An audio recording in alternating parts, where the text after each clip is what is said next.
സുരേഷ് ഗോപി, അദ്ദേഹത്തെക്കുറിച്ചും ഞാനൊന്നും പറയുന്നില്ല. അദ്ദേഹം പറ്റുമെങ്കിൽ അദ്ദേഹത്തിൻ്റെ സിനിമകളെങ്കിലും കാണാൻ തയ്യാറാകണം. ഈ അദ്ദേഹം ഗുരു സിനിമ ഒന്ന് സുരേഷ് ഗോപി കണ്ടിരുന്നെങ്കിൽ കുറച്ച് രക്ഷപ്പെടാൻ സാധ്യതയുണ്ടായിരുന്നു. ഇപ്പോൾ ആ അന്ധരാജാവിൻ്റെ അതേ അവസ്ഥയിലാണ് കേരളത്തിൽ പ്രവർത്തിച്ചു കൊണ്ടിരിക്കുന്നത് എന്ന് നമുക്ക് കാണാൻ വേണ്ടി കഴിയും. അതുകൊണ്ട് ഇവിടെ നാം കാണേണ്ടത് ഇങ്ങനെ എല്ലാ നിലയിലും തങ്ങളുടെ പിടിവള്ളി പോയിരിക്കുന്നു എന്നുള്ളതാണ് ബി ജെ പിയുടെ പ്രശ്നം. ഇത് ബി ജെ പിയുടെ മാത്രം പ്രശ്നമായി ഞാനൊട്ട് കരുതുന്നുമില്ല. കാരണം ഇത് കേരളത്തിലെ വലതുപക്ഷ രാഷ്ട്രീയത്തിൻ്റെ ആകെ പ്രശ്നമാണ്. ഇന്ന് നമ്മൾ ചർച്ചയ്ക്കെടുത്തത് ബി ജെ പി ആയതുകൊണ്ട് ഞാൻ ഈ വശം പറഞ്ഞു എന്ന് മാത്രം. അപ്പുറത്ത് ഇതിലും ദയനീയമായ അവസ്ഥയിൽ കോൺഗ്രസ് നിൽക്കുകയാണ്.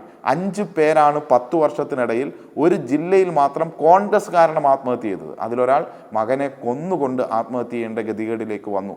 അത് നമ്മൾ കണ്ടതാണ്. പല നിലയിലുള്ള പ്രശ്നങ്ങൾ നിലനിൽക്കുന്നു. അതോടൊപ്പം ഇവരുടെ സംഘടനയാകെ പ്രശ്നത്തിലേക്ക് മാറിയത് എന്തുകൊണ്ടാണ് ഇടതുപക്ഷത്തോടൊപ്പം എല്ലാവരും ചേരാനിടയാകുന്നത്? ഇവിടെ വികസന കാര്യങ്ങൾ കൃത്യമായി മുന്നോട്ട് പോകുന്നു. ഈ നാട്ടിലെ ജാതി മത വേർതിരിവുകളൊന്നുമില്ലാതെ ജനങ്ങളുടെ ക്ഷേമകാര്യങ്ങൾ മുന്നോട്ട് പോകുന്നു. അതോടൊപ്പം കരുതലോടെ ഒരു ഗവൺമെൻറ് ഒരു ജനതയാകെ ചേർത്ത് പിടിക്കുന്നു. ഇതെല്ലാവരും കാണുന്നതല്ലേ?